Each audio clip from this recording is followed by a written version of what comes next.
的干嘛？快下山呐！真是另请高明。你们中医果然只会招摇撞骗，只有西医才能治病救人。我儿子出了什么问题？我要你们整个医馆一起陪葬。我们走，等等。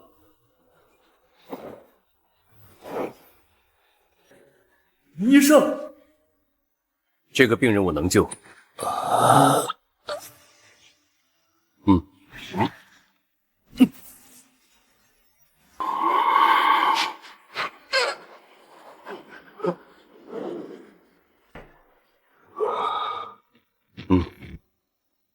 太好了，太好了！我已经把他的内伤控制住了，回头再开几剂方子，差不多就好了。谢谢。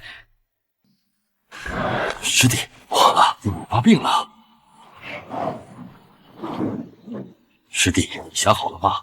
我想好了，太乙神针一共5针，师傅传我时说过，第5针太乙针有起死回生之功效。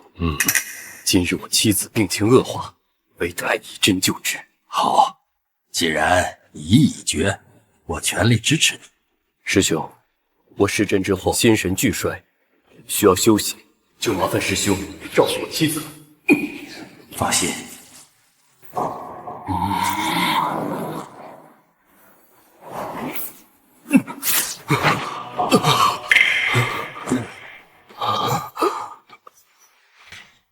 太乙神针果然神奇啊！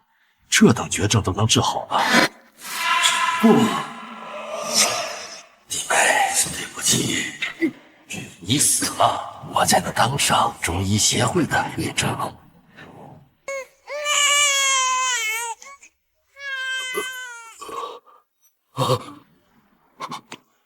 木婉，你醒醒！不可能的，为什么太乙针都没有作用？木婉，然哥，别伤心，你尽力了，这就是我的命。我死后，你要把蔷薇照顾长大，答应我，别再执迷医术了。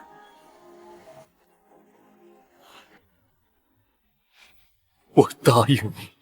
木啊！木啊！木啊！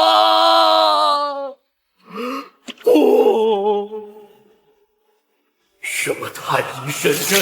什么医生？我连我老婆的命都治不好，我有什么资格被称为医生？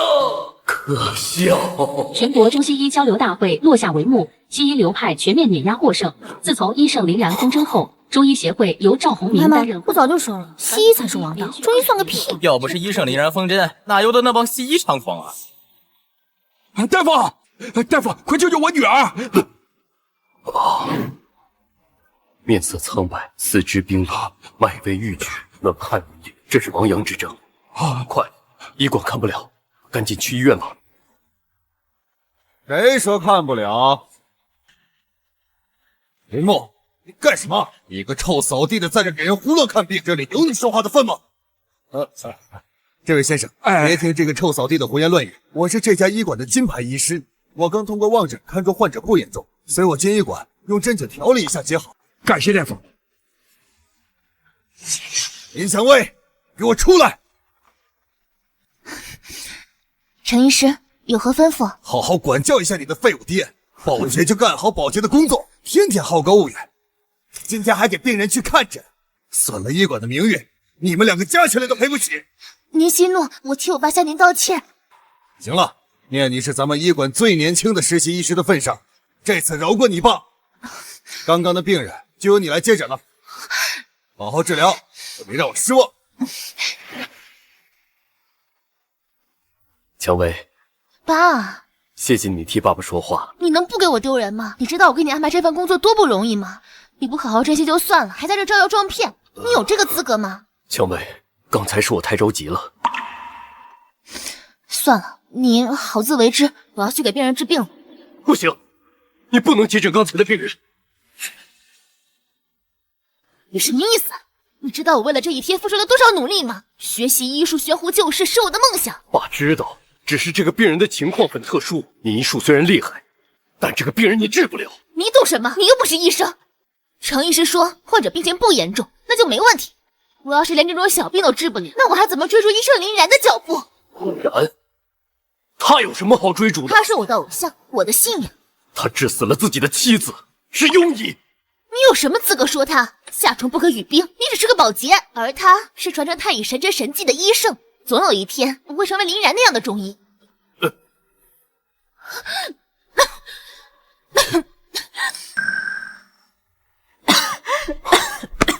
来，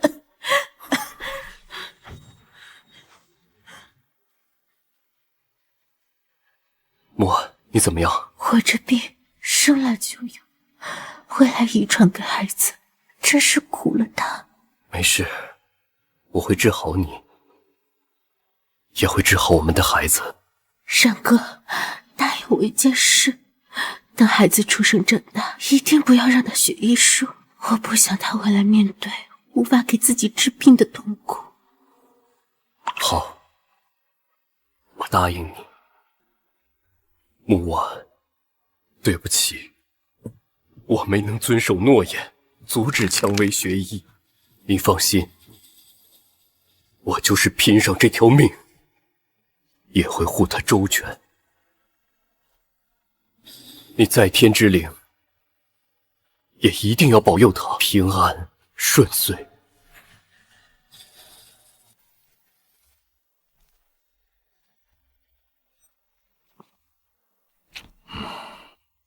人找到了吗？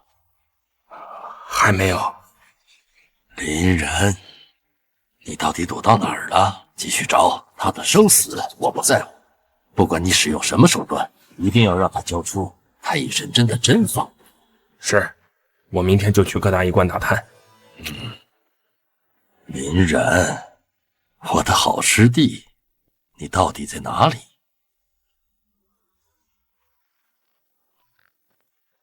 大家都过来吧。今天这位病人将由林蔷薇接诊，他若治好，便可转正为医馆的正式医师。蔷薇，你休息一下，喝点水。你试试用这样的方法施针。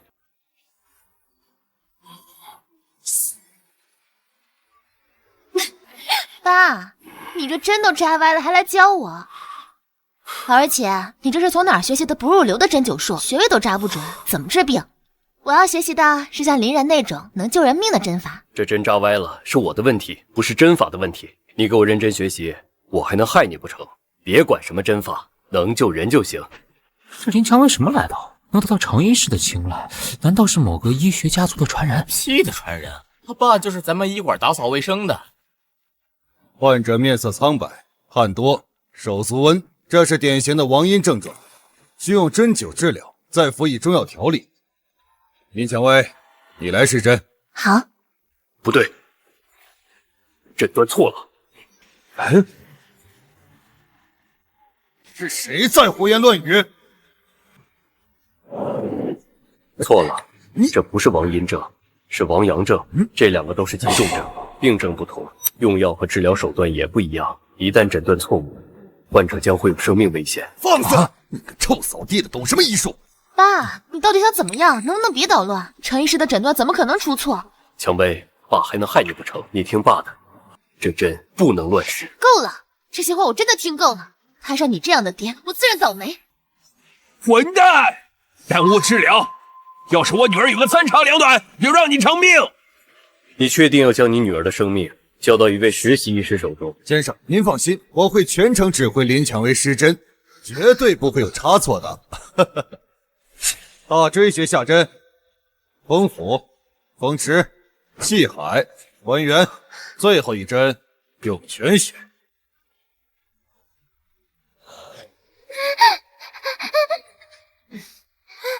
气血倒行，经脉逆乱，不能再施针了。别听这个臭保洁的胡言，这是正常现象，继续施针，出了问题我担着。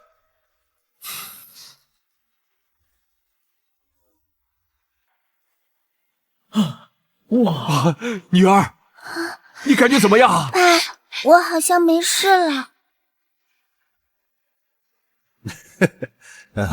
神医呀，大夫，谢谢你救我女儿。您客气了，你看到了吗？你是错的。3、2、不要1。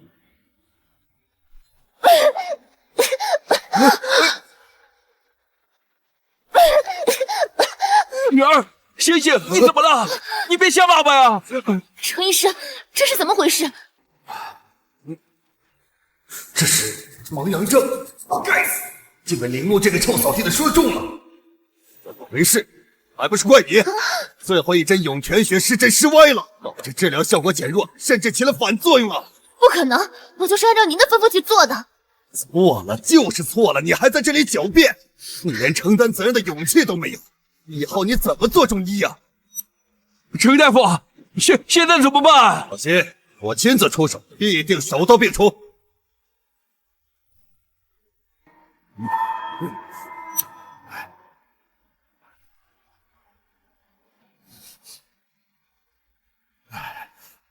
抱歉先生，我尽力了。您女儿病情恶化，非中医能治，请您节哀。什么？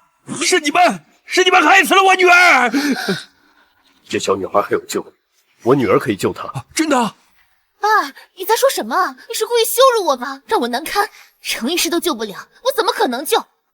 臭扫地的话你也信？抱歉，我会承担治疗失误的责任。你没有治疗失误，承担什么责任？够了，你不要再说了，你又不懂。程医师都说了，是我最后一针歪了。你宁愿相信一个庸医，也不相信你亲爹吗？你让我怎么相信？相信你一个保健会医术，相信你是隐藏身份的神医，有起死回生的医术。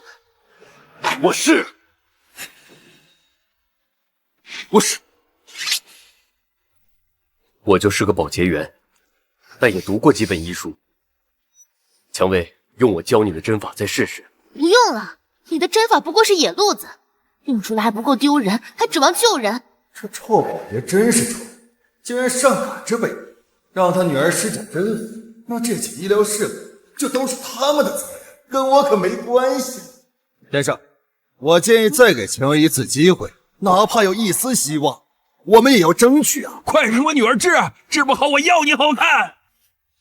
蔷薇啊，就听你父亲的话，尽自己最大的努力。是，程医师。蔷薇，以王阳正的病症施针，从涌泉穴开始。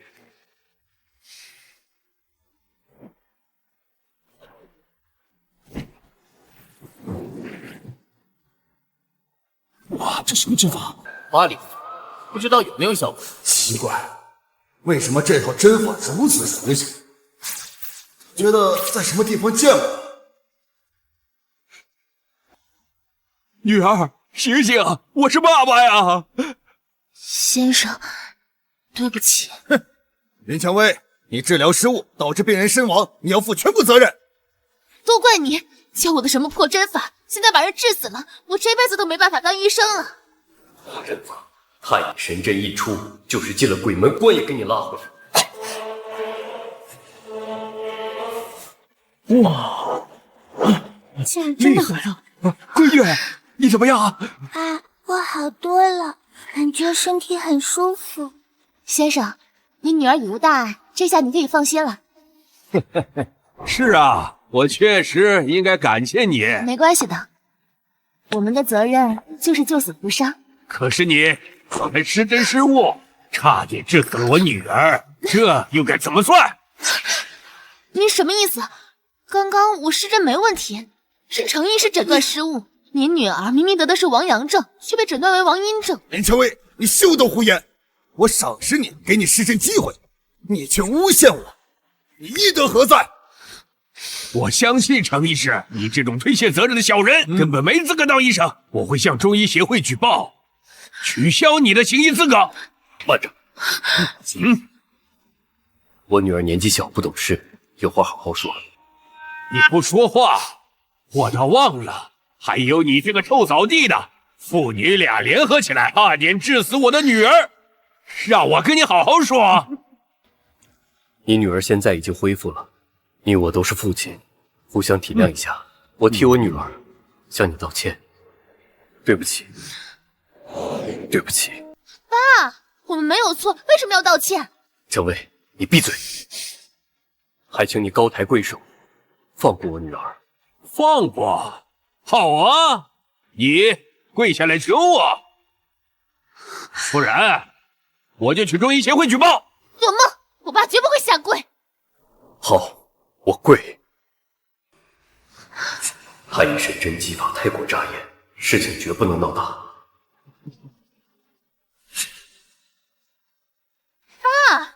不准跪！我治好了他女儿，他还要欺辱我，还有程医师，明明是他误诊，他却污蔑我，公平何在？医德何在？我没有错，也不要道歉。小薇，你闭嘴！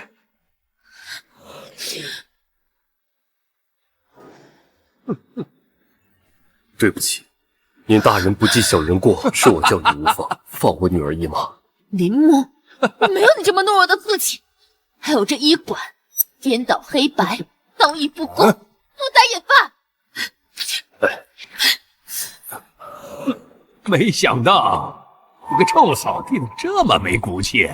既然这样，我就原谅你了。不过，我女儿的精神损失费你得赔偿。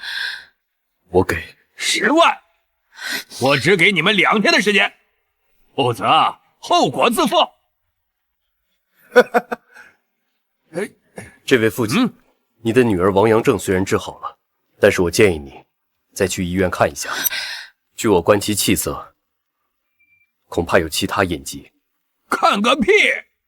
我女儿明明好好的。这女孩刚才治疗失误，经脉逆行导失，就是大罗神下来的都难救，却被林蔷薇给治好了。现在还能看出女孩有隐疾，林布到底是什么人？程医师，你看看我女儿还有病吗？啊，您女儿气色红润，虚汗尽退，已无大碍啊！臭保洁，听见没？再敢治我女儿，你死定了！1天，你只有1天时间，如果错过了最佳治疗时间，无人能治。谁在大言不惭？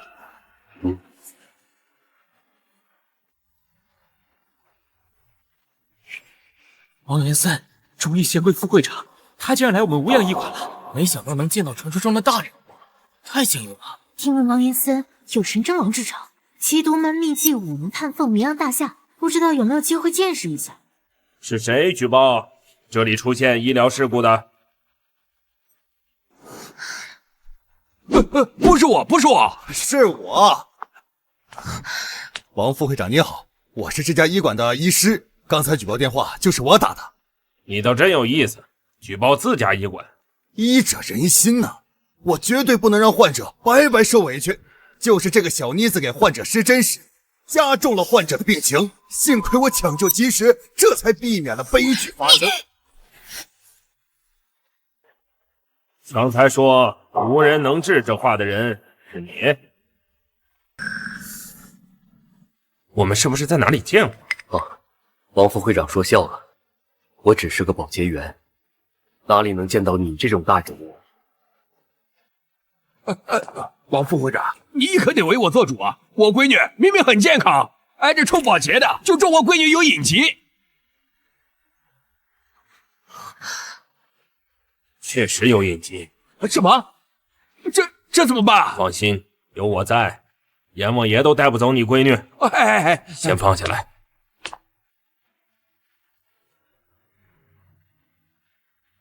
针眼泛出红晕，穴位轻轻顶照，这是针痕迹。这是谁施的针？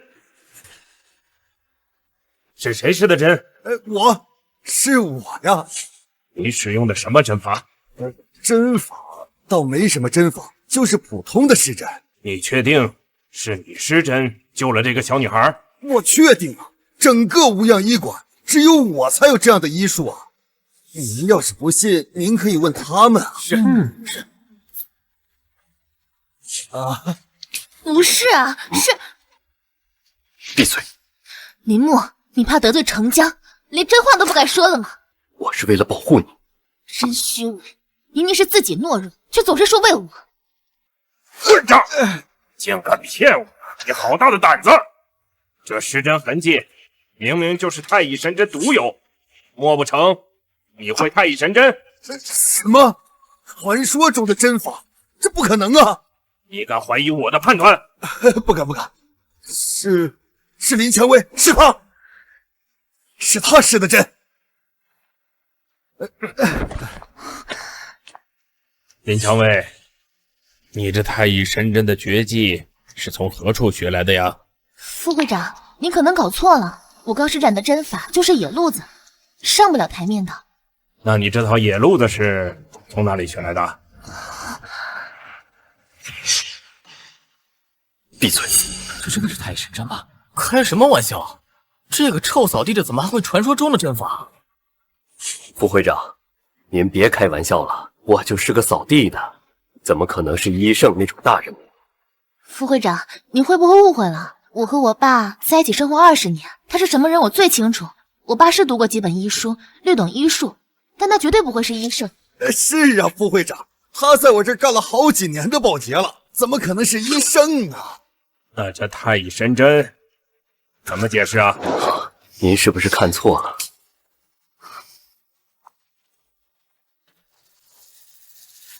难道刚才真是我看错了？副会长，哎呀，别管什么医圣不医圣的，求您赶紧救救我女儿吧！太好了，能看到神针王的舞龙腾凤针法了。这个机会可太难得了，一定要认真观摩。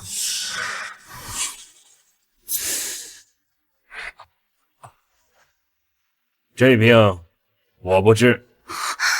为什么？难道你见死不救啊？这不是我的患者，我没必要治。既然这个宝洁他发现的隐疾，那就应该由这个宝洁来治疗啊。什么？让这个宝洁来治疗我女儿？我不同意！不同意，那就只能让你女儿等死了。这间医馆除了这个宝洁，其他无人能治。即便现在把孩子送到医院，恐怕也来不及了。副会长，您这又是何意？我就是要看看你这个只读了几本医书的赤脚医生施展的针法。您说笑了，我连行医证都没有，谈何救人？救不救？救还是不救？我就是个保洁，我救不了。救不了还是不能救？亦或是不想救啊？如果我哪里得罪你了，我跟你道歉。但是现在人命关天，还请您先施针救人。爸，副会长让你救，你就尝试救一下，就算治不好，有副会长在，你不会有什么意外的。让我出手也可以，让我再看一遍你刚才施展的针法。副会长，您取笑了，这施针也不是学杂耍的，那是救人的。况且我这野路子的施针，也拿不上台面来，怕污了您的眼睛。我一定要看呢。您又何必逼我呢？我就是个保洁。我就逼你了，你做选择吧。我可以等，但是这小朋友等不了。闺女，你怎么了？闺女，别吓爸爸！求求你，救救我女儿吧！副会长说你能救，你就一定能救。刚才是我不对，我向你道歉，我不是人，赔偿我也不要了，我只求求你救救我女儿吧！爸，你还在犹豫什么？就算你医术不行，那你总不能见死不救吧？拿着，谢谢，谢谢。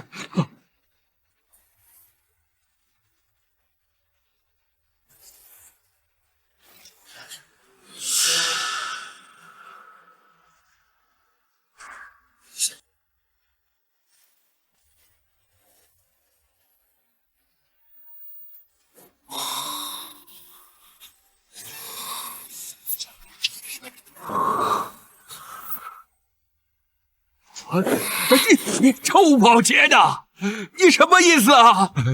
我都给你跪下了，还在这里装模作样，我女儿很难受啊！你快救她呀！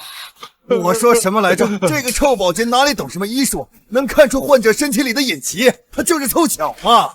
难道是我想多了？他真的只是个普通的保洁？你们谁救救我女儿啊？她才7岁呀！我来。最开始这位小女孩就是我的患者，既如此，我就应该负责到底。出现了吗？太乙神针！不要！林墨，到现在你还要拦着我，你到底还有没有良知？你要让我眼睁睁看这小女孩死在这里吗？这患者眼疾特殊，你使用针灸也不会有效果。那你来，你不用针灸，我倒要看看你怎么治。哼！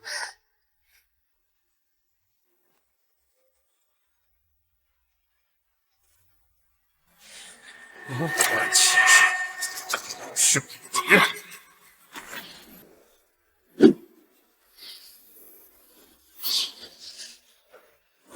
这是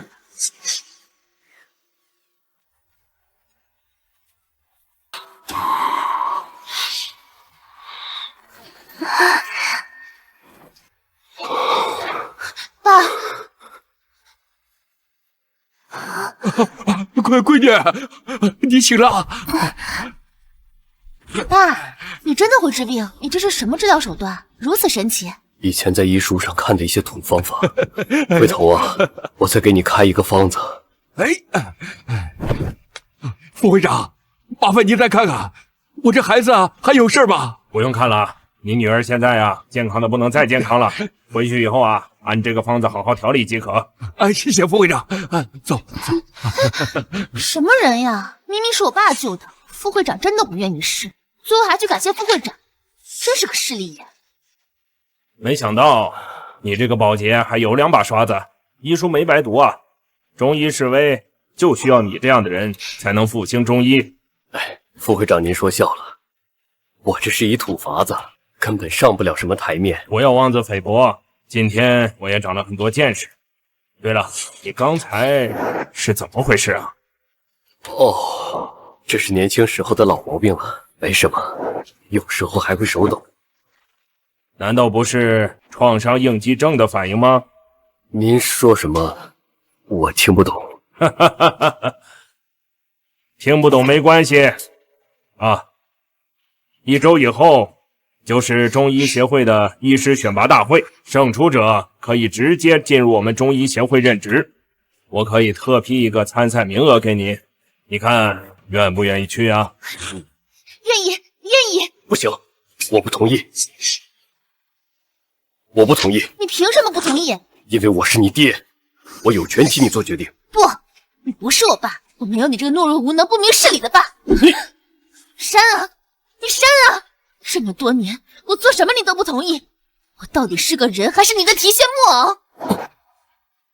林蔷薇，我真是为了你好。又是为了我好，你的为我好就是一次次的伤害我。你女儿在医学方面很有天赋的，为什么不让她去呢？若是能进入中医协会，也算是光宗耀祖的事啊。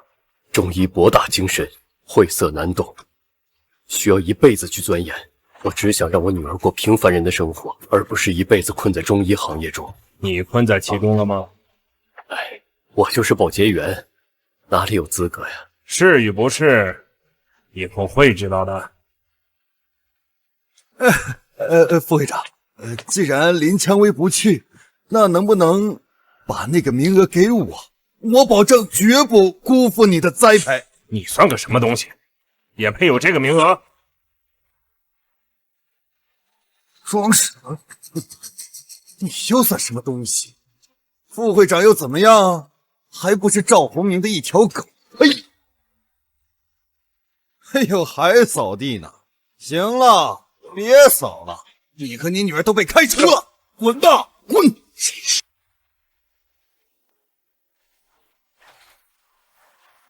蔷薇，先吃饭吧。来。我不吃，你吃。蔷薇，那件事儿爸给你丢人了，但是你要参加中医协会这事儿，这件事儿不是那么简单的。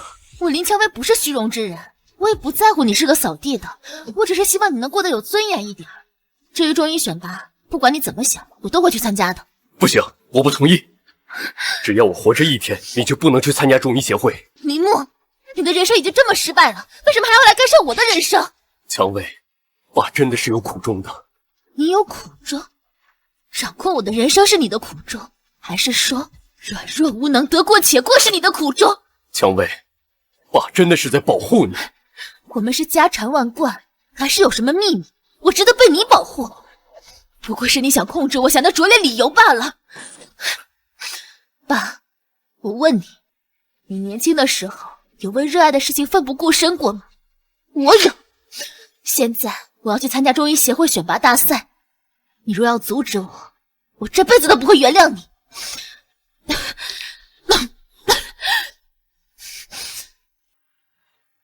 病症越来越明显了吗？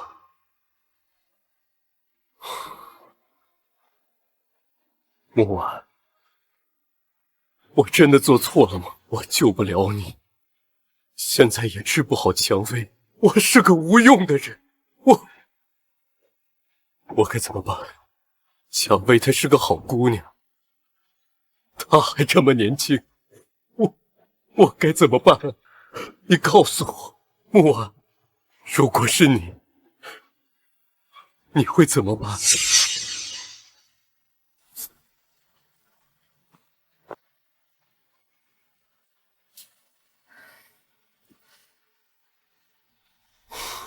你好，我来参加中医协会选拔大会。哟，这小姑娘穿的这么寒酸，也是个中医呀。哎呀，现在中医选拔大会门槛都这么低了，什么阿猫阿狗都能进去。你什么意思？凡是医者就有资格。我学习医术10几年，凭什么不行？既是医者，那我问你，你师傅是谁？又师从何派？我没有师傅，也没有门派，我是自学的。自学呀、那就是个无名无派的赤脚医生。你快滚吧！中医讲究传承，能参加中医选拔大会的皆有名门传承。像我就是伤寒派传人，这位是鬼医门传人，而这位是神针门传人。就算是赤脚医生又怎么样？在我看来，中医只有医术高低之分，而不该有派别之分。何况我有中医协会选拔大会的邀请函。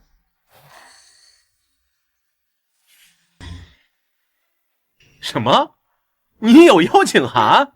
真让人笑掉大牙！就他这种无名无派的赤脚医生，怎么可能有邀请函呀？哎呀，现在的赤脚医生都学会到处骗人了。睁大眼睛看清楚，这是什么？这真是邀请函？他从哪弄来的邀请函？这不会是假的吧？是真的。你这邀请函谁给你的？中医协会副会长王延森。面哥，是你爸！贱人！说，你用什么手段蛊惑的我爸？嘴巴放干净一点，我什么都没做，是王延森执意要给我的。放屁！你什么东西？我爸执意把邀请函给你。这邀请函我替我爸收回了。你还给我！你的？这是我王家的，有本事你来抢啊！还给我！来呀！还给我！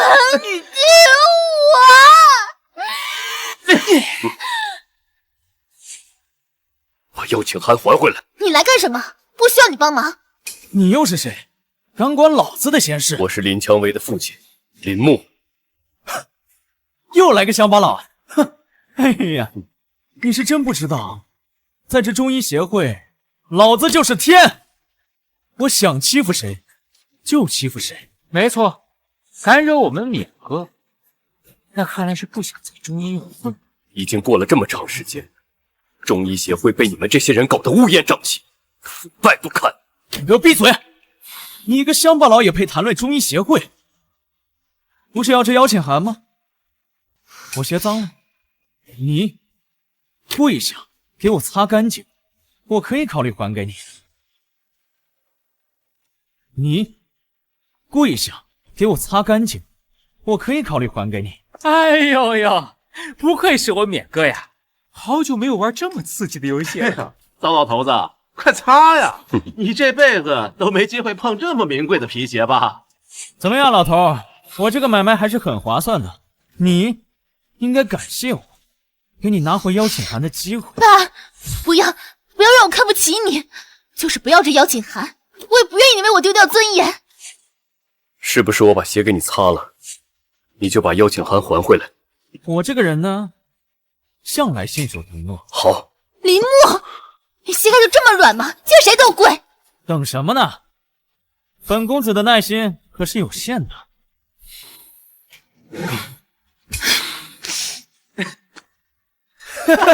哎呦，这老头子，哎，这有脏的啊，快擦擦！擦呀，快擦！真专业。哎呀，擦干净点啊！哎，那有会，哎，赶紧擦！看来是我判断错了，林木不是林然。医圣林然铁骨铮铮，何等狂傲！哼，即便是杀了他，也不会做这种屈辱的事啊！现在可以把邀请函还回来了吧？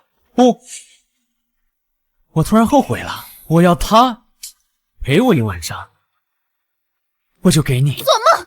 就算是死，我也不会欺负你这个混蛋！侮辱我可以，但是你欺负我的女儿，混蛋！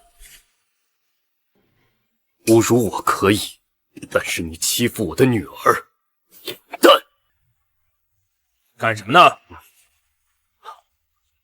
爸，你来的正好，这有个贱人拿着真假的邀请函混了进去，还说是您给的，这不顶着您的名号在这招摇撞骗吗？我气不过，就替您教训了一下。贱人，我看你这次还怎么撒谎！你个混账！这就是我给他的邀请函，还给他。爸，他就是个赤脚医生，你给他。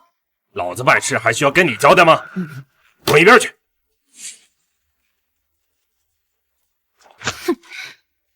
邀请函给你了，等一下好好比赛吧。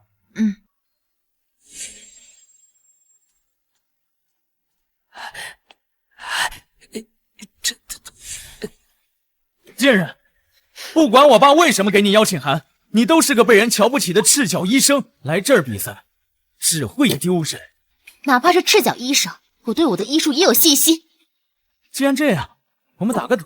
赌什么？就赌谁在选拔比赛上拿的名次高。你赢了，我跪下给你道歉。但是你要是输了，你陪我一晚上。我女儿不会答应你的。我赌了，我赌了。好，晚上洗干净在床上等我，我保证让你欲仙欲死。你完蛋了，勉哥可是我们年轻一代最好的中医，切，就你给他提皮鞋都不行。切，哎呀，为了爬上勉哥的床，你可真是煞费苦心啊！啊，蔷薇啊，邀请函已经拿回来了，你为什么还要节外生枝呢？为什么？我就是要摆脱你，越不要我干什么，我偏要干什么。你这是说什么胡话？你就这么讨厌我吗？才发现，你以为你帮我拿回邀请函，我就会感激你吗？这是你欠我的。你，而且我也不屑你用下跪的方式。我会拼尽全力，让这些所谓的中医名流门派看看，哪怕是赤脚医生，我也不比他们差。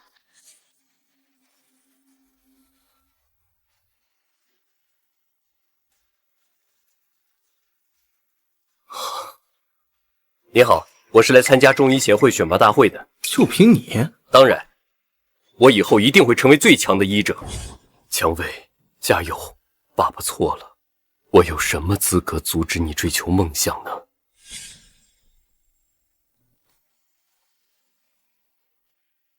大家好，经过刚才的层层选拔，最终有4人进入了最终的决赛，分别是神针王王延孙之子王冕、鬼医门传人曹全、伤寒派传人张栋，以及赤脚医生林蔷薇。林蔷薇，听说过这医生啊？什么是赤脚医生？赤脚医生，这种不入流的医生也被参加中医协会的选拔大会。谁了？还是个姑娘家家。自古以来，女性从医者少之又少，名医流派都传男不传女。哼，只有赤脚医生这种才没规矩。听说林蔷薇的名额是副会长特意给的，小小赤脚医生竟然被副会长如此看重，真是荒唐。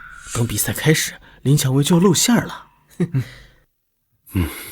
中医没落至此，各医派之间还在互相斗争，对赤脚医生还有偏见，整个中医界烂到骨子了，何谈复兴？比赛共3场比试，分别是变药、诊病、治病。下面由中医协会副会长来宣布比赛以及规则。变药的比试方式是，我们会给每个人提供20种药材，谁辨认的药材数最多为第一，少于10种则直接淘汰。这么简单呀？这有什么难度的？对于我们来说，自然没难度；对于某些人来说，那可就难如登天喽。林蔷薇，这么简单的比试，你不会第一轮就淘汰了吧？还有个限制，所有的选手都必须蒙上眼睛。什么？光靠气味就能辨认药材？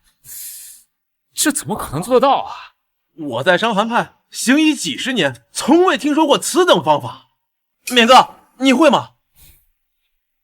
不过无所谓，我今天来只是走个过场，我的成绩只要比那个赤脚医生好，就足够了。也对，冕哥就算不进入这个决赛，也能进入中医协会。这回这样谁他说的也对。爸，你为什么要让我蒙眼？以后我当了中医，给病人看病抓药也不用蒙眼呢。这眼见啊，并不一定为实，有时候眼睛会误导我们的判断。作为医者，最忌讳的就是辨药不清楚。如果你一旦给病人抓错药，那相当于害人命了。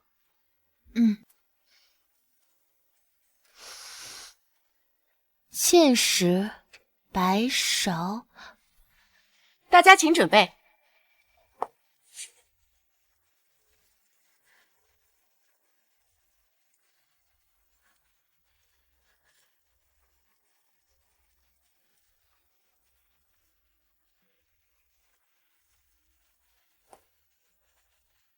我宣布，第一轮变药比试现在开始。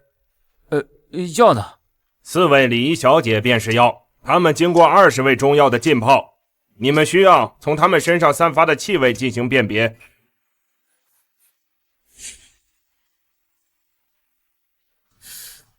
当归、金墨，还有6曲当归。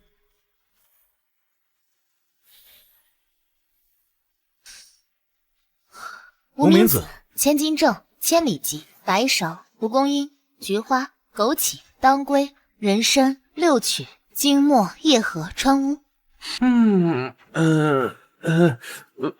我猜不出来。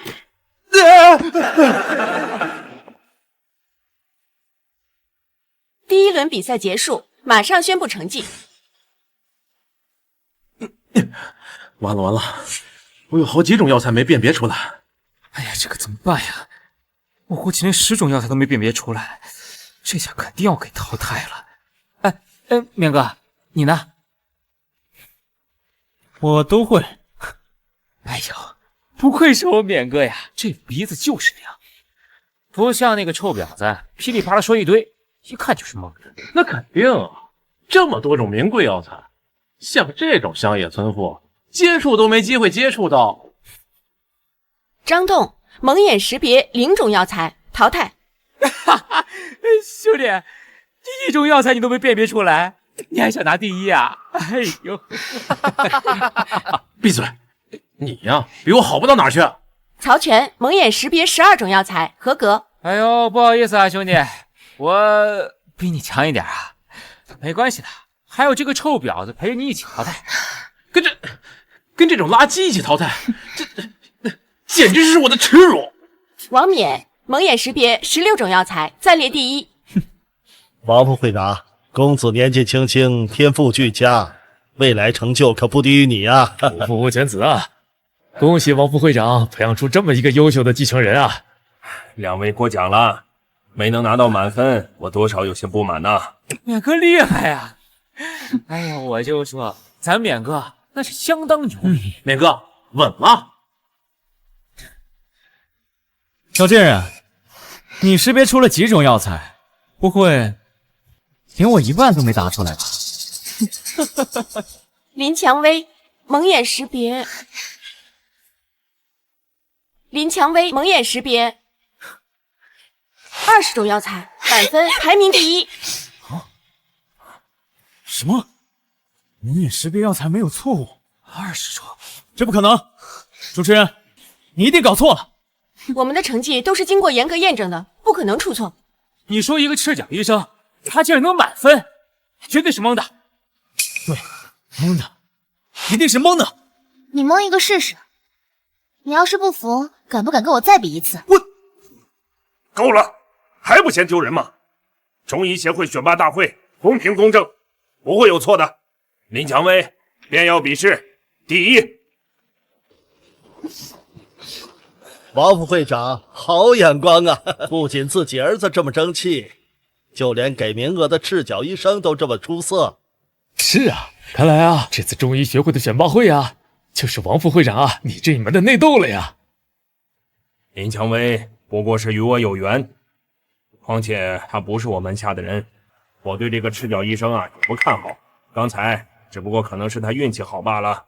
贱货，这一轮你不过侥幸赢了，下一轮我不可能让给你。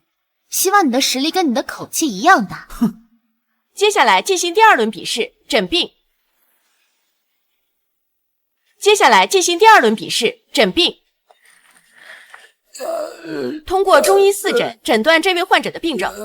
主持人，这距离这么远，怎么诊断？本次比赛的规则，3位可以通过不同的方式进行诊断，但是不能接近患者。问诊顺序由第1轮排名，曹全第1位。大爷，你哪里难受呀？什么受？你哪里难受？我不养禽兽。我是问你，你身体哪里不舒服？身上痒，没有虱子，我没虱子。耳背，这绝对是耳背。这是你的判断结果？开玩笑。我再想想。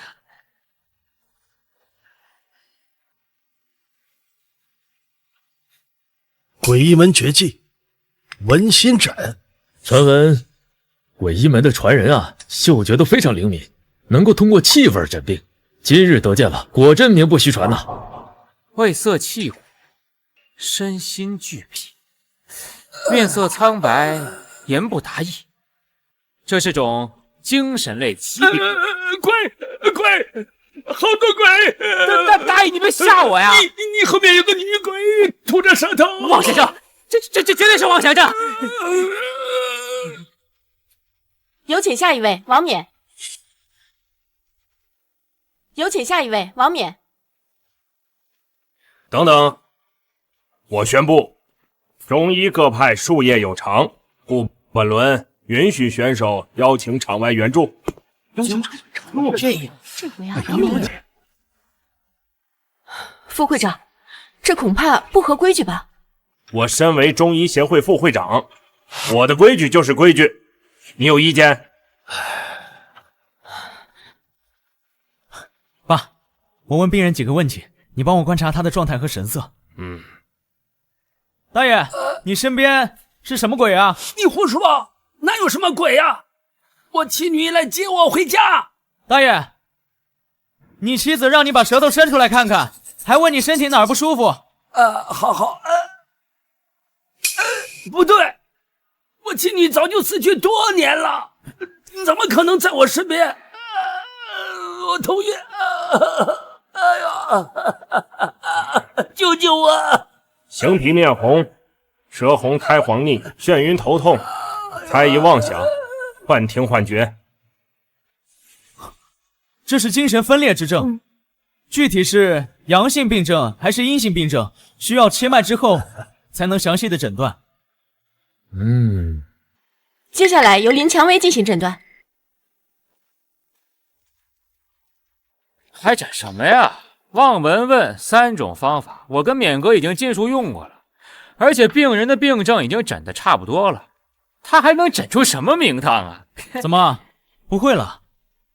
像你这种身份卑微的赤脚医生，恐怕连场外援助都找不到人。我看你还是乖乖洗干净，在床上等我。谁说的？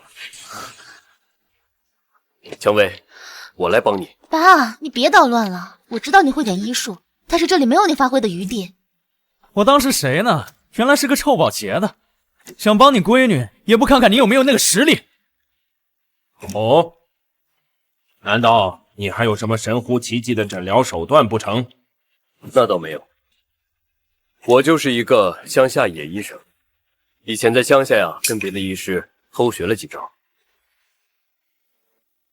偷学几招就来班门弄斧，老头，你是来搞笑的吧？这厮谁啊？这么不自量力！既然都来参赛了，让我试试又何妨？何况我又不一定接触患者。简直满口胡言！老夫行医一生，从未听过你这种荒唐话。有其父必有其女，赤脚医生走街串巷，就会染上江湖恶习。我看父女二人就是一丘之貉，只会吹牛行骗。没错，小的骗不了了，老的上来骗。你们还是主动退出吧，免得丢人现眼。快滚吧！你们这样的骗子，简直辱没了中医的名声。他原来是个骗子，看这样子不像什么好人。小贱人，有你这个无能的爸，你呀，逃不出我的手掌心的。想让我认输，做梦！爸，你别添乱了，我自己定下的毒约，我自己承担。傻丫头，我是你爸，我怎么能看你羊入虎口啊？你相信我，这一局啊，爸替你赢下来。你想干什么？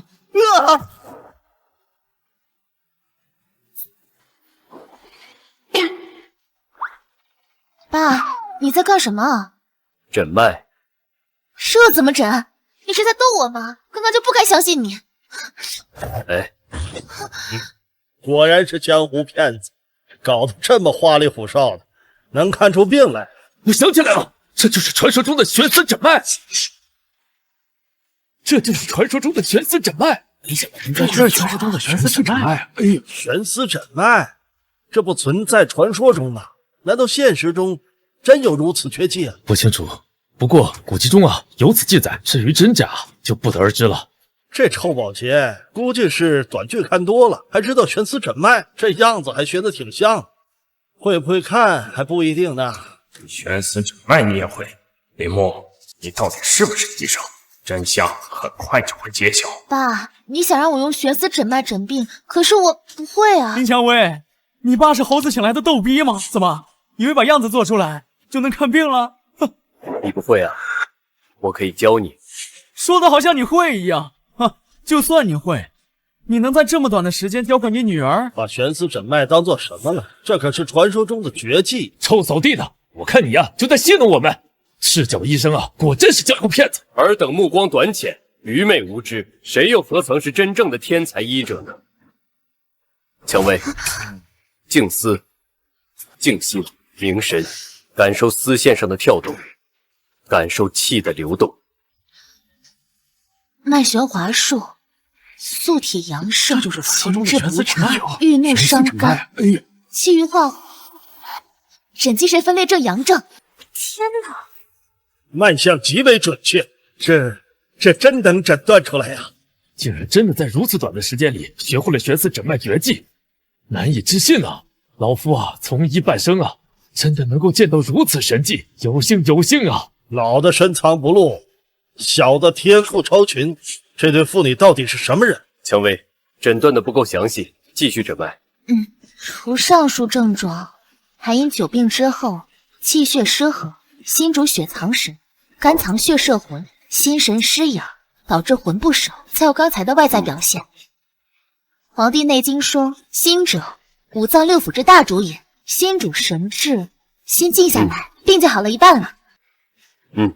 神乎其技，神乎其技呀！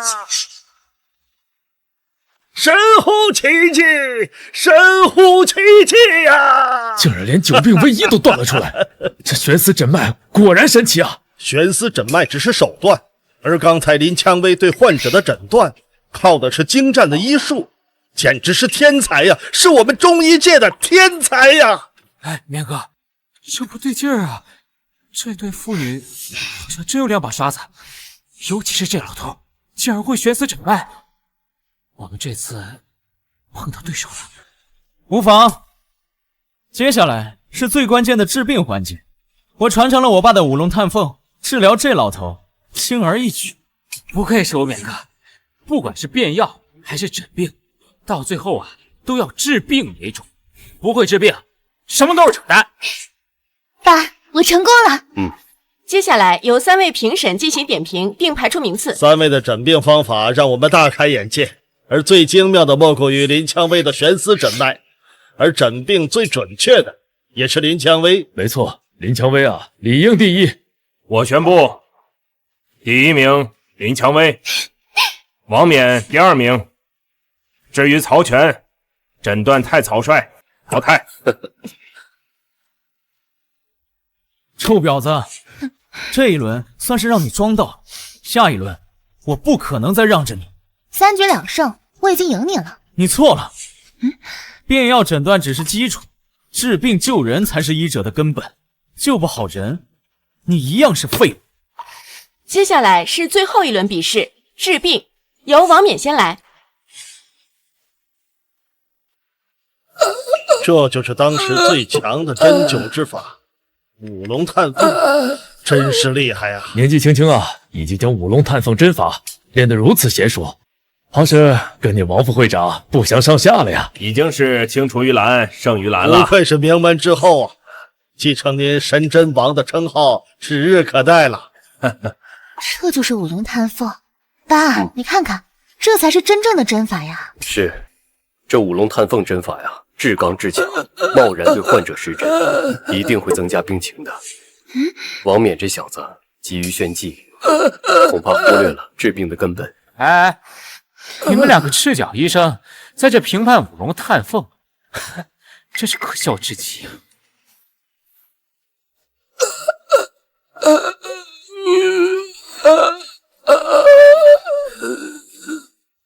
患者狂症已消失，接下来开服药方调理即可。上方：水松、泽兰、威灵仙、枸杞、当归、五钱子。这药方开得好啊，重点在通，一通百通，神清气爽，心病自散啊！有了王冕的药方啊，这患者无日即可痊愈啊！3位评委，我已下针治疗，也给这老头开了方子。这林蔷薇还有治疗的必要吗？没有。不，林蔷薇必须施针。林蔷薇必须施针。我拒绝，患者已经没有施针的必要，而且我也没有必要跟五龙探凤针法一较高下。是啊，副会长，不如让林蔷薇写一张药方，看和王冕的哪个疗效更好，也作为这一轮比试的评判标准。前辈，这个提议好。贱人，你输定了。这张方子是我王家的祖传秘方，况且我用的是五龙探凤针法治人，你都不知道我的治疗状况如何，又该如何下方？哎呀，这怎么了？哎呦，这怎么回事？出血了！病人病情已经加重了，这五龙探凤针法呀，不过如此。这不可能，我的治疗没问题，这怎么可能会吐血晕厥？脉搏微起，胎腻不化，这是急火攻心之招。副会长，现在也只有你能救这位患者了。我治不了，五龙探凤乃至阳针法，疗效霸道。刚才我儿子已经使用过一次了，不可再用，否则会起反作用的。你都治不了，那现在还有谁能救治这位患者呀？林蔷薇可治，或者他爹也可以治。你治不了，还能指望这些年轻小辈和那个臭保洁？是啊，就算他会悬丝诊脉，也不见得他会治病啊。那你们来救。老夫身体不适，不在状态。我来治。虽然不知道我爸为什么让你来治，但是我五龙探凤都治不好的，你也治不好。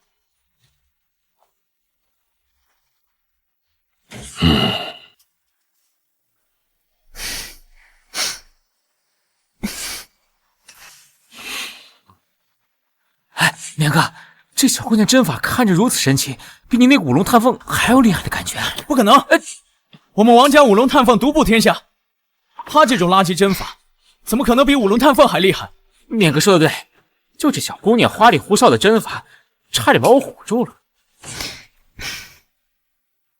脉象平稳，呼吸顺畅，患者的病情稳定了。林蔷薇啊，你刚才施展的是什么针法？竟如此了得啊！香月针法不值一提。哎呀，小姑娘谦虚了。此等神奇针法放在整个中医界啊，那也是数一数二的存在了呀。评委，你什么意思？这种垃圾针法也值得称赞，比我们五龙探凤针法不知道差了多少。他能治好病人，纯属巧合。林蔷薇的针法比五龙探凤强。爸，你怎么能长他人志气，灭自己威风呢？混账！要不是你刚才炫技使用五龙探凤，这位患者又何至于此？我宣布，本轮比试林蔷薇胜。理当如此啊！林蔷薇在3轮比赛中均获得第一，成为本届中医协会第1名。其他选手请离场。慢着，王冕，你忘记我们的赌约了吗？慢着，王冕，你忘记我们的赌约了吗？什么赌约？你说的，输了就下跪给我道歉。怎么，现在想赖账？我说过吗？我怎么不记得了？哼，这就是所谓的名门医派，说过的话不承认，毫无诚信可言。像你这种，怎么配当医生？臭婊子！你个卑微低下的赤脚医生，跟我谈公平正义？在这儿，老子就是公平，老子就是正义。凭什么？就凭我是中医协会副会长，京都神针王王延森的儿子，而你和你这个扫地的爹，都是低下的垃圾。跪下，给我你的道歉！滚开！你是什么东西？跟我在这指手画脚，再多说一句话，给你腿打断，信不信？放肆！怎么跟李先生说话的？平时我就是太惯着你了。爸，你怎么连个臭扫地的都维护？这个扫地的身份大有蹊跷，一定要稳住他们，等会长来。闭嘴！这里没你说话的份儿。林蔷薇，既然你在选拔大会获得第一，那么中医协会自然会加入的。评委里面，请选一位拜师吧。姑娘，选我，我必将毕生所学倾囊相授。选我，我会让你破药没情。你个臭婊子，装什么还不赶紧选？错过这个机会可就没有了。像你们这种低贱的赤脚医生，错过这种改变命运的机会，你们这辈子都是蝼蚁。我谁都不选，我谁都不选。好，小小年纪竟有如此远大的志向，令人钦佩。哪个狗东西说话？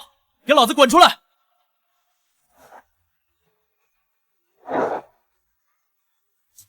会长。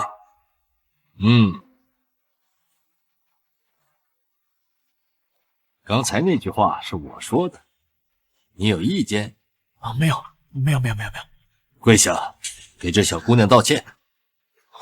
会长，混账玩意儿！会长说的话你没听见是吧？还不赶紧给人道歉！对不起，是我错了，请你原谅我。林蔷薇只要不同意，你就一直这么跪着。会长，你看这样行不行啊？啊，小姑娘，您大人有大量，饶过他这一次吧。我回去啊，一定严加管教。20年，弹指一挥间，我们终于又见面了。你知道这几年我找你找的有多辛苦？爸，你认识赵会长？爸，你认识赵会长？我们不熟，只是年轻的时候有过一点交集。你这么说，可真让我伤心难过了。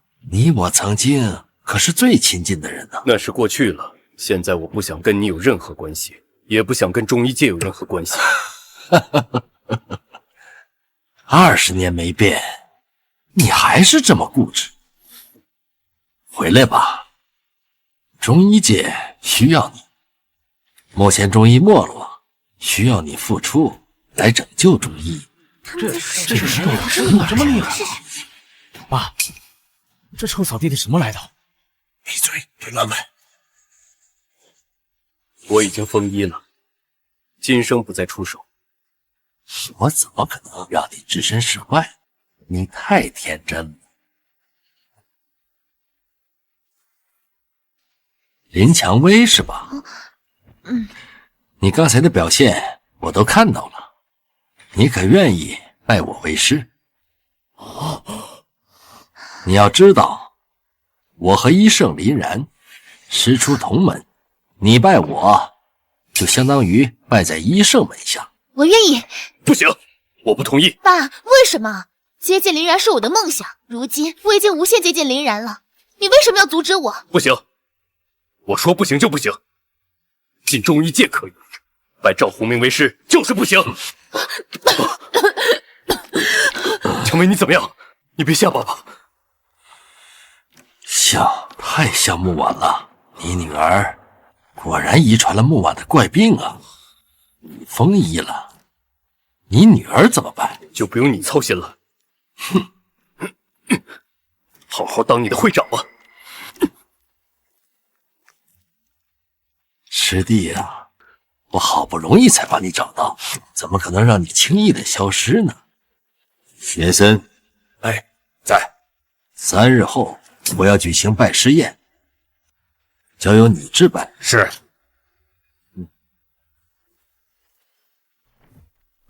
爸，赵会长疯了吗？竟然要收一个赤脚医生为徒，还要举办拜师宴。会长也是你能忘记的？以后见了林蔷薇，收起你那个高傲的态度，咱俩去结交。没必要吧？这个姑娘的背景你是惹不起的，听我的就对了。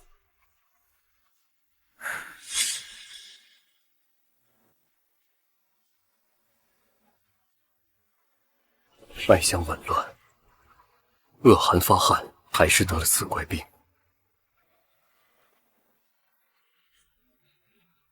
我答应你，木婉，木婉，我对不起你。蔷薇的病比你来的更急更糟，我现在该怎么办？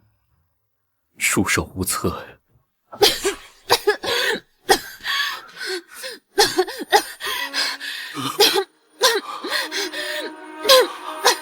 闪哥，一定要保护好我们的女儿。第1针烧山火，第2针透心凉，第3针鬼见愁，第4针观音手，第5针太乙针。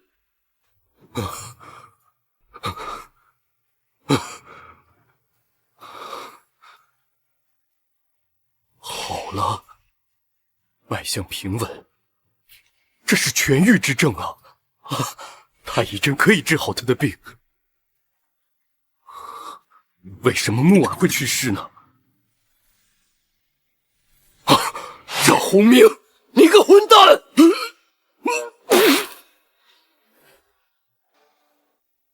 爸，你醒了，快喝药。我刚刚给你把过买的就是葫芦拿来的，这是甜你的肾。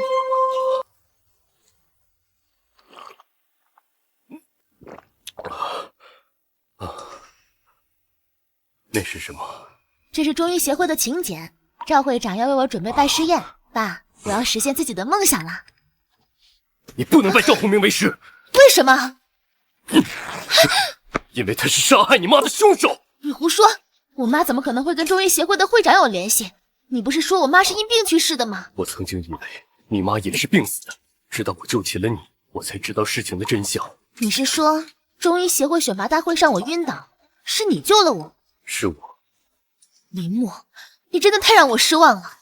我原本以为你只是懦弱无能，没想到你还虚伪骗人。蔷薇，真的是我没有骗你。够了，不要再说了。明明是赵会长救了我，你就想冒领他的功劳，你也不掂量掂量自己有没有那个实力，以为这样做我就会感激你吗？做梦！蔷薇，你听我解释。我不听，我不听！你撕毁请柬也没有用，你管不了我，我一定要拜师赵会长。蔷薇，赵鸿明是你的杀母仇人呐！你要拜仇人为师，你如何对得起你的母亲？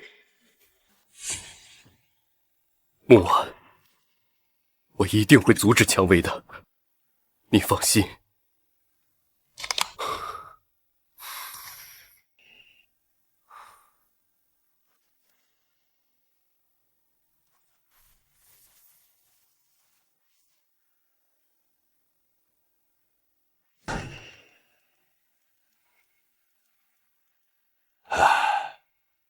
闺女，很快的，很快你就会醒过来了。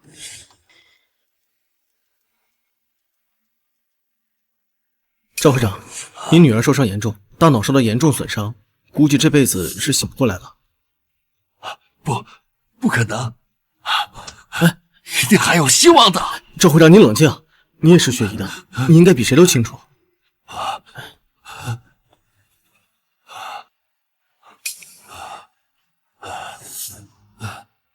太乙神针，只有太乙神针能救我女儿。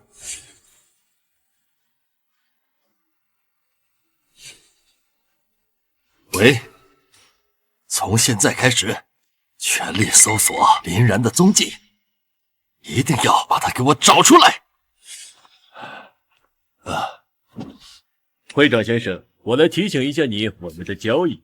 放心，只要治好我女儿，我会履行我们的交易。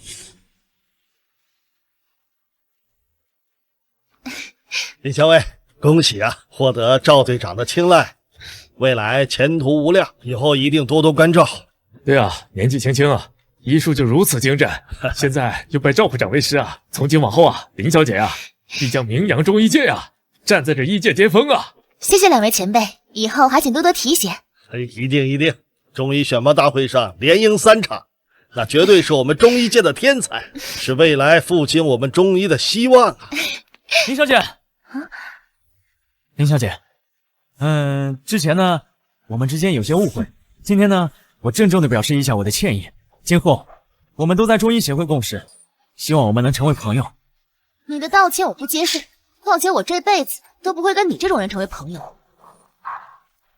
臭婊子，刚傍上赵会长就以为高枕无忧了，迟早有一天，我会把你压在身下狠狠的蹂躏。站住！臭扫地的，这可不是什么阿猫阿狗都能随便进的。我找赵鸿明。笑话！赵会长是你想见就能见的，就算林蔷薇成了赵会长的徒弟，你在我眼里也就是个扫垃圾的蝼蚁。作为神针王传人，一点教养都没有，再出言不逊，我替你老子管教你！跟我装上了，忘记上次是怎么下跪给我擦鞋的了？林蔷薇刚刚成为赵会长的徒弟，你就敢呵斥我，真是个狗仗人势的东西！住手！住手！你来干什么？蔷薇，赵鸿明收你为徒，一定是别有用心。别有用心？难道我就不能凭借自己的医术获得赵会长的赏识吗？你是赤脚医生，你医术不行，不代表我不行。蔷薇，你自己多大能耐，你心里不清楚吗？我没有能力，那我是怎么获得比试第一的？你这个人怎么回事？怎么见不得自己女儿好？拜师赵会长是泼天的富贵，能改变你们一家子的阶层。就是，要是别的家长看到女儿啊有这样的机会啊，早就放鞭炮庆祝了，你怎么还阻止了？爸，我就不明白了，你为什么见不得我好呢？有时候真的怀疑我到底是不是你的亲生女儿。蔷薇，你对我的误会太大了，我真的是在保护你啊！你这种人我见多了，无非想控制自己的女儿，借着为女儿好的由头来控制你女儿的生活。林小姐天赋异禀啊，美人中龙凤，怎么会有你这么自私卑鄙的爹？听到了吗？你听听别人都是怎么议论你的，你不要再执迷不悟了。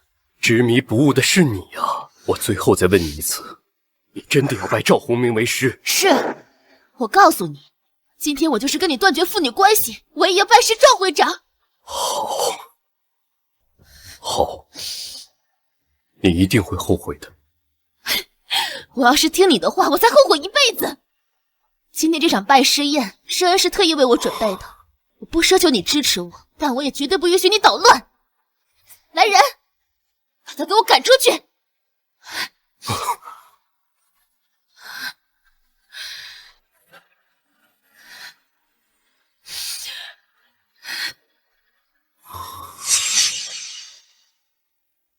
把他给我赶出去！站住！再跟我装啊！失去倚仗，我看你这条狗还怎么装！你给我滚开！还跟我硬？不是想进去找你女儿吗？可以，你从我胯下钻过去，我就让你进。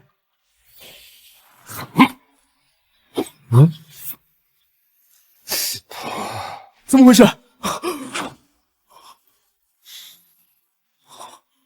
你做了什么？你对我做了什么？略施惩戒，下次再敢出言不逊，我让你下半辈子没办法开口说话。救救我！救救我！救救我！救救我！救救我！儿子，怎么了？爸，救救我！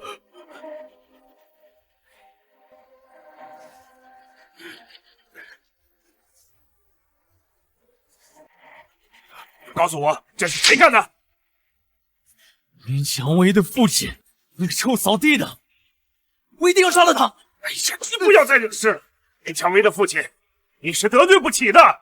爸，林蔷薇我得罪不起，那个臭扫地的我也得罪不起。对，我再警告你一次，离他们远点，否则你给我滚出王家！我知道了。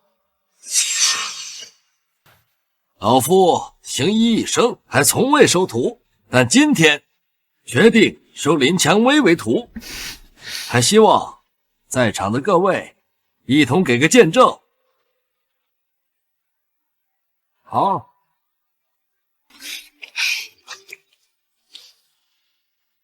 行拜师礼。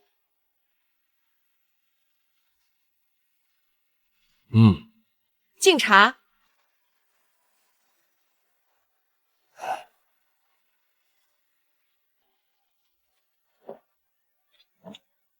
礼成，即日起，林蔷薇便是中医协会会长赵洪明的徒弟，望其恪守医心，以救死扶伤为己任。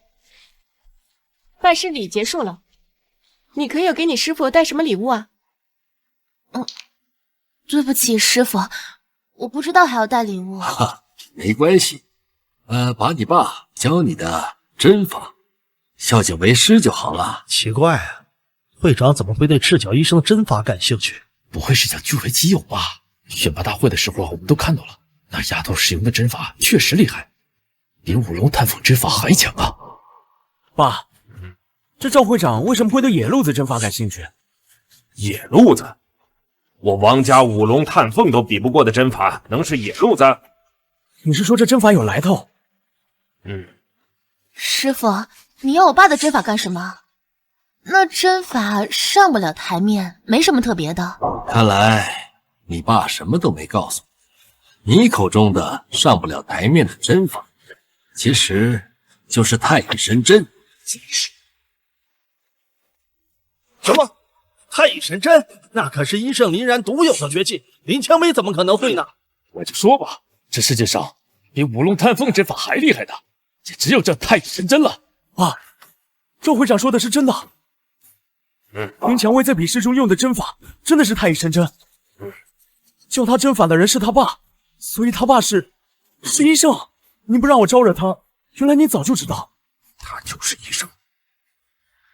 师傅，你是不是搞错了？那怎么可能是太乙神针呢？那可是医圣的绝技啊！你还不明白吗？你爸就是林然，就是医圣。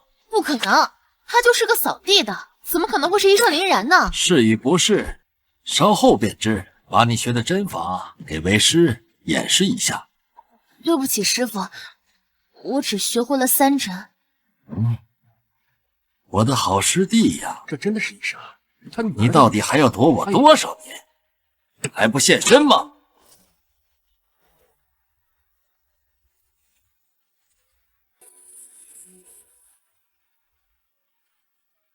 我认出来了，是林然。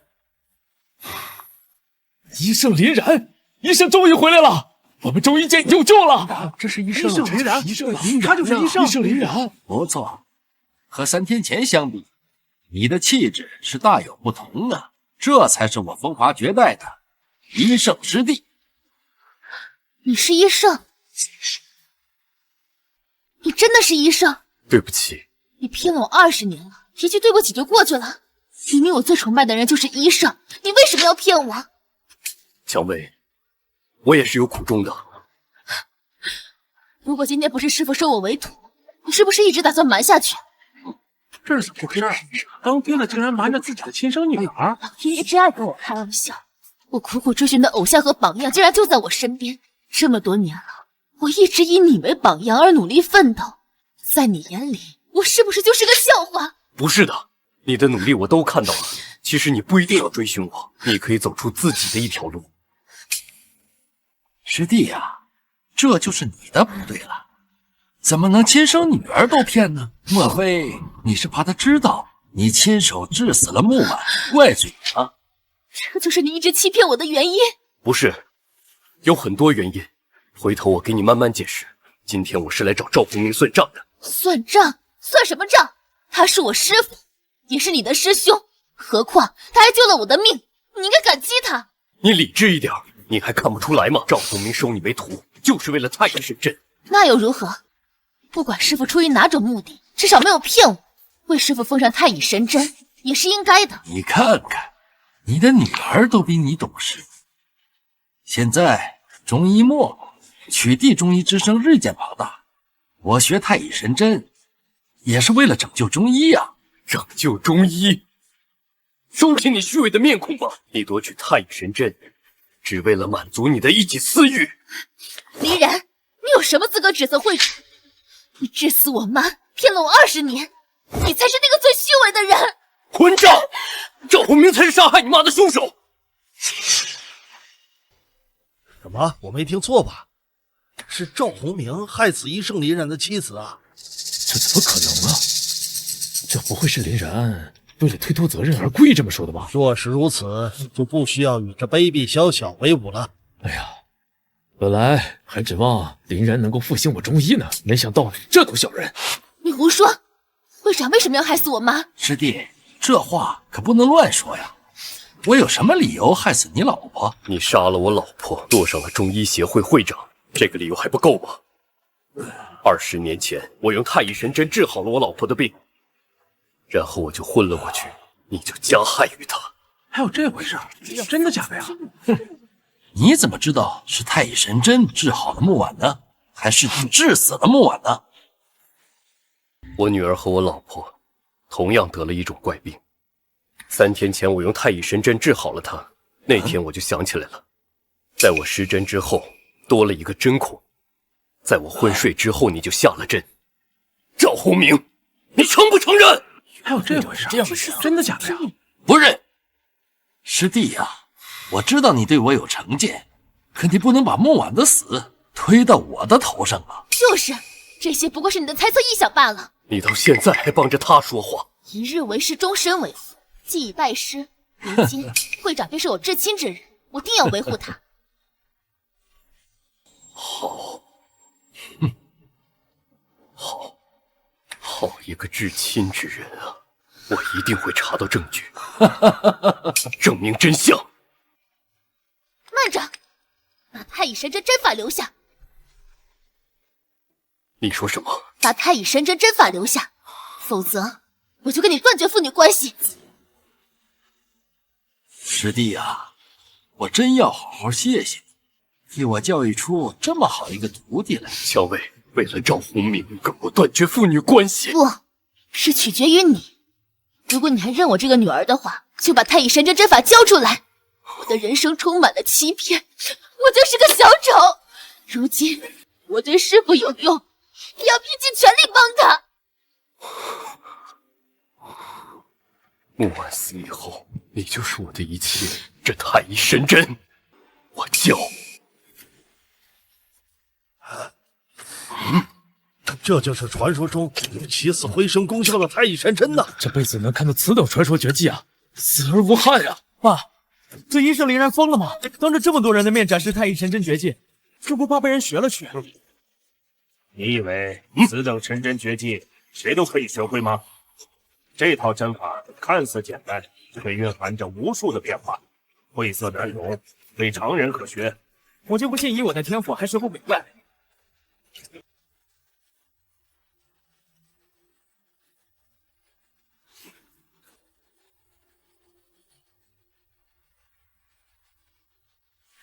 爸，我确实看不明白。林然，你这是骗我！这明明是师傅，收我们为徒的时候所传授的最基础的针法，根本不是太乙神针。不，这就是太乙神针。你老说师傅偏心，太乙神针只传我，不传你。其实师傅早已将太乙神针传于你我，只是你没有领悟罢了。不信，你骗我，你一定是在骗我！不信，你骗我，你一定是在骗我！师傅根本没有偏心，相反对你更好，只是你被欲望蒙蔽了，忽略了这些。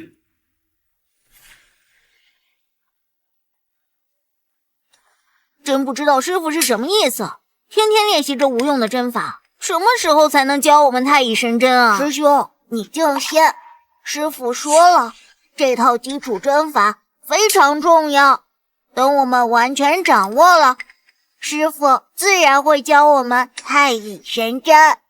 哼，师傅那是忽悠你呢，你自己练吧，我不练了，我等着师傅教我真本事。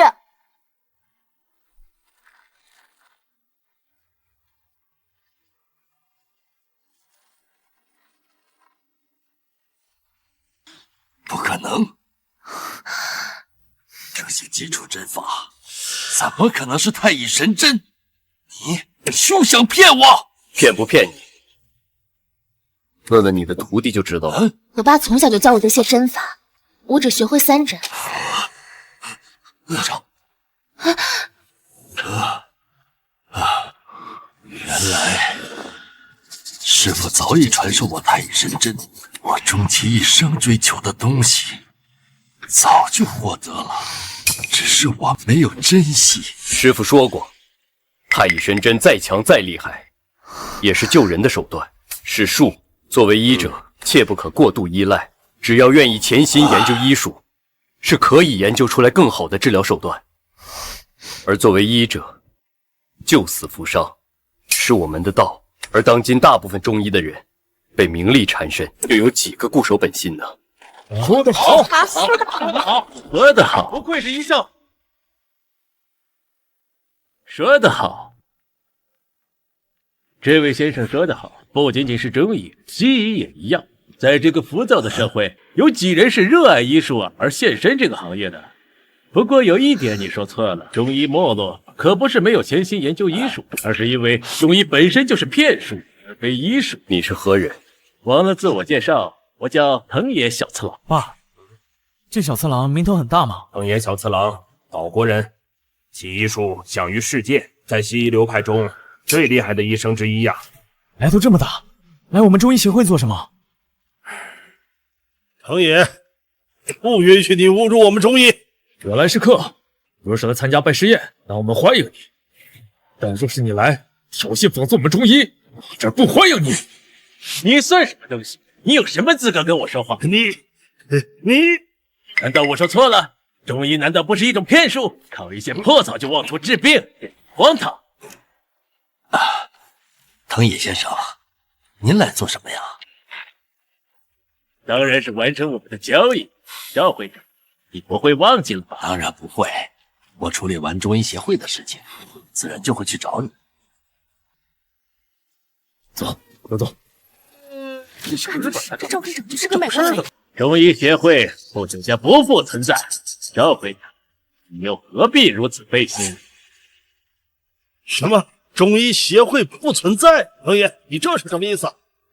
满嘴胡言！中医协会的事情，什么时候轮到你一个外人来参与了？赵会长，看来你没有把我们之间的交易告诉这群蝼蚁。会长，你跟藤野到底做了什么交易啊？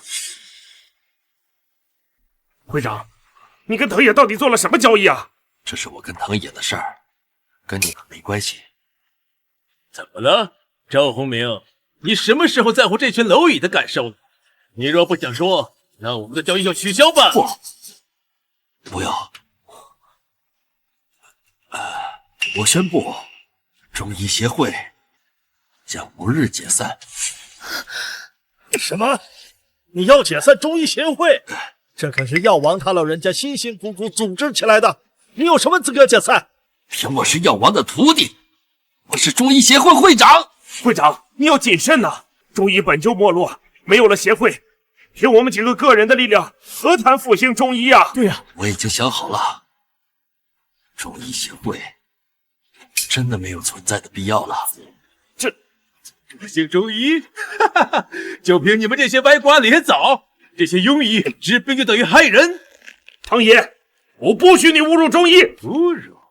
难道中医不是江湖骗术？只有西医是真正的医术。中医博大精深，传承5000年之久，乃是我大夏的瑰宝。你学的西医，不过仅100年间的历史，也敢妄论我中医，真是不自量力！漂亮，小程。既然你敢这么说，那我就向你们发起挑战：中医和西医到底哪个更厉害？可有人敢应战？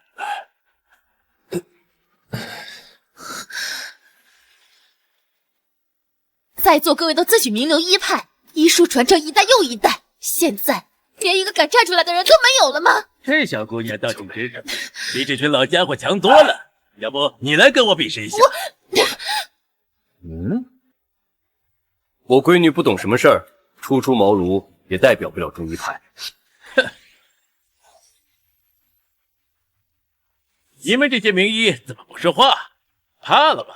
如果怕了，就不用比了，大大方方承认中医就是垃圾。王爷，你别嚣张，谁说我们怕了？我来跟他比。好，终于有人站出来了，我欣赏你的勇气。但是如果你比输了，你就要承认中医是垃圾。爸，想清楚啊！枪打出头鸟，这是关系到中医兴亡的大事，你真的要自己扛起这份责任吗？中医界人才济济，您非要自己扛在肩头上，赢了名垂千古，可要是输了，遗臭万年啊！爸，中医存亡之际，倘若我继续做缩头乌龟，那才是真对不起我毕生所学的医术。就算成了千古罪人，我也认。好，副会长，我支持你，不管结果如何，你都是我们中医界的英雄。对，是中医界的神针王，我相信一定会赢过这狗日的杨过匡威。感谢诸位，一人一定竭尽全力，绝对不会给中医丢人。你想怎么比？挑选一位患者，谁能治好，谁就是赢家。这里又没有病人，也不是医院，就用张会长的女儿作为医治对象。藤野先生，你的意思，我的女儿还有救？当然，我们已经研究好最新的医疗技术，有信心治疗好你的女儿，所以才来兑现我们的交易。好，只要能救好我女儿，我就立刻解散中医协会。藤野，你卑鄙！你是不是已经早就计划好了？治疗张会长的女儿才是医师的最高级的挑战。怎么，你不敢了？哼，笑话！我怕了。我既然答应了你，我绝对不会退缩。爸，张会长的女儿怎么了？出了车祸，成了植物人。植物人？植物人哪能治好？这世界上哪有能治好植物人的医术？这小子太阴险了，明显是他下的套。事已至此啊，也只能硬着头皮比下去了。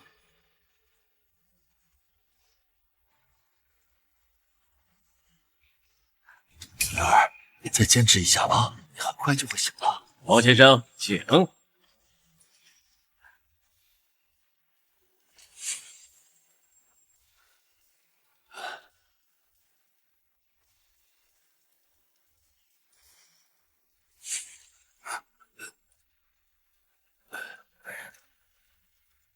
看来没效果，现在该我了。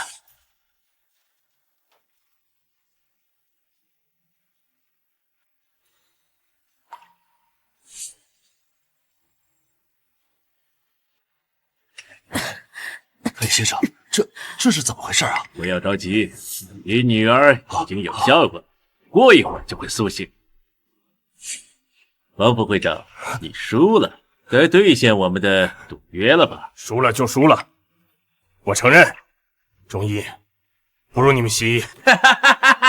中医就是垃圾，未来中医越来越没落，最终消失。唐爷，你骗我！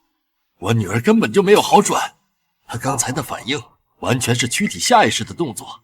你救不好我女儿，你休想让我为你做任何事！张会长，你怎么还相信中医？这么多年，中医治好你的女儿了吗？中医把脉根本不准，要相信我们西医。不，中医能治，医生林然他可以治。对啊，师弟，看在我们多年师兄弟的份上，我求你救救我女儿。林然，整个中医界只有你能拯救我们中医了。我恳请你站出来，继续这场与西医的比试，维护我们中医呀！林然，求求你了，打败这小日子，扬我中医之威。当民族气运坠落到谷底时，有多少英雄先烈站出来？当大夏的疆土被侵占时，有多少军人前赴后继？当中医落魄即将消失的时候，也需要有人站出来呀！吾等请愿，请医圣付出，拯救中医。然哥，别伤心，我尽力，这是我的命。等我死后，你要我姜文照顾长大，还有，别再执迷医术了。我拒绝。我已经退出中医界了，这个事跟我没关系。医圣，难道你真的要眼睁睁地看着我大夏传承千年的瑰宝要被淘汰吗？你是我们中医界有史以来最厉害的中医啊！你不站出来，对得起传道授业的恩师吗？对得起中医界吗？李然，你再不拯救中医，中医就要消亡了呀！你们口中的中医兴亡，就是让我去救杀妻仇人的女儿。不是要求你去救，而是想你赢这场比试啊！那有什么区别啊？爸，你为什么还要执着于师父害死的妈妈？明明是你自己的失误呀！你已经致死了妈妈，难道还要放弃这样一个无辜的生命吗？这难道就是医者所为？乔薇，你不明白事情真相，我不怪你。赵鸿明，我就杀了你女儿陪葬。赵鸿明，你个王八蛋！是你逼我的！太乙神针有起死回生的功效，林然，只有你能救我女儿。起死回生？这怎么可能？一个人生病后身体枯竭，怎么可能起死回生？你们中医这都不叫江湖骗术了，这叫邪术！哼，你们岛国根本不知道我大夏中医的神奇之处。垃圾！你们口中的医圣不过是一个缩头乌龟，根本不敢施展什么太乙神针。我看这针法根本不存在。唐爷，你不要太嚣张，太乙神针的针法也不是你这种小人能够见识到的。莫须有的东西，一定是你们在故弄玄虚。赵鸿明，你追求这虚无缥缈的针法，不如相信我们西医。刚才的治疗已经起到了效果，只要你坚持，一定会好的。我虽然不懂西医，可我毕竟是个医生，我女儿的情况我最清楚。唐爷，你分明是在骗人！既然如此，等你女儿死了。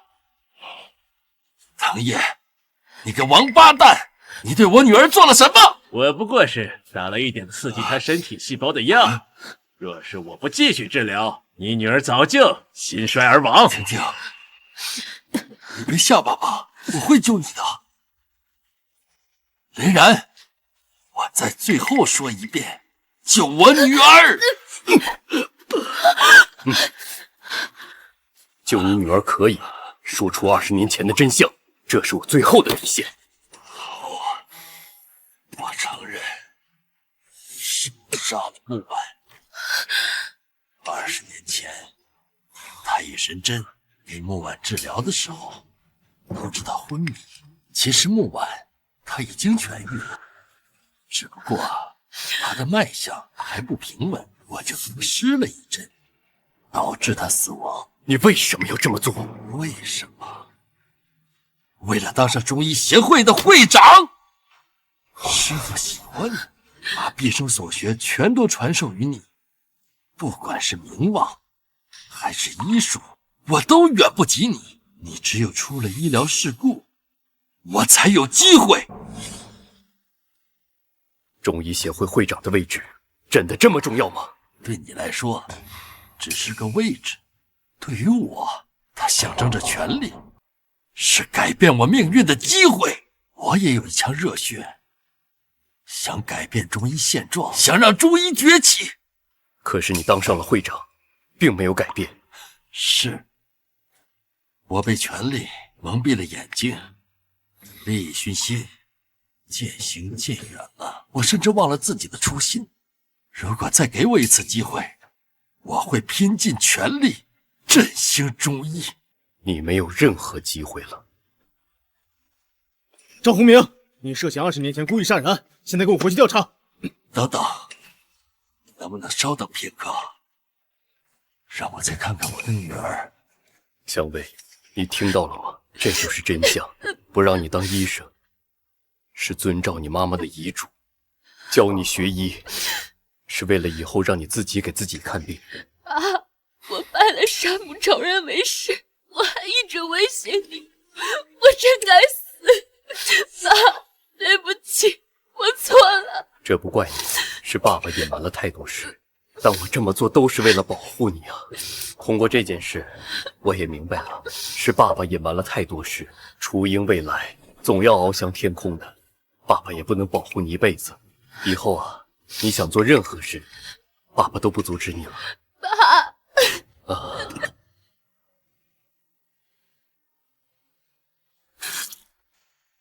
林然，快救我的女儿啊！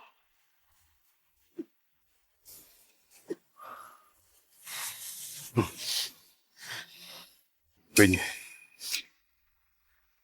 来给我当助手。好。儿子，认真看林然治病，这会让你受益无穷的。装腔作势，什么太医诊症都是垃圾，我倒要看看你怎么治好植物人。瞪大你的狗眼，好好看看，让你见见大夏国粹中医有多么的神奇。乔薇，太乙神针烧山火，夏天府穴；透心疗，下陵虚穴；鬼见愁，下神风穴。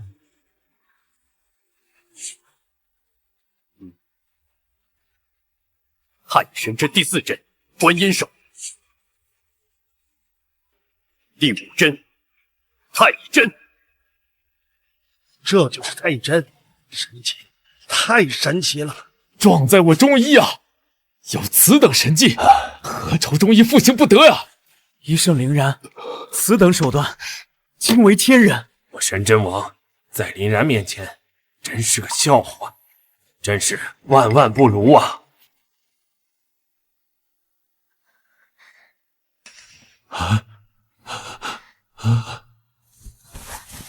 爸爸，我这是怎么了？这是在哪里？为什么睡了这么久？孩子，你要好好的生活。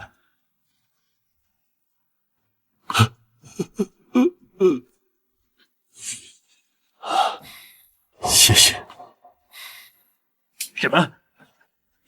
这怎么可能？植物人竟然被治好了，这简直是医学界的奇迹呀！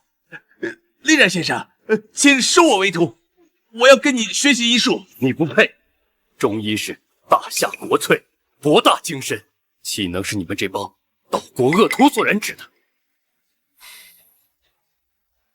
我们走。我本不想再参与中医界任何事情，但是泱泱大夏，国之瑰宝，危在旦夕。尔等虽有复兴之心，却无能为力。这既是中医的悲哀，也是时代的悲哀。你们应该抛弃门户之见，相互传授绝技。如此，中医将不再是一种神秘的秘技，还会成为一种开放性的学科。人人学中医，人人用中医，这样中医才能发扬光大。明日起，我将开宗收徒，不管是名流医派还是赤脚医生，皆可参加，为中医复兴鞠躬尽瘁，死而后已。好，好，好，国粹。好。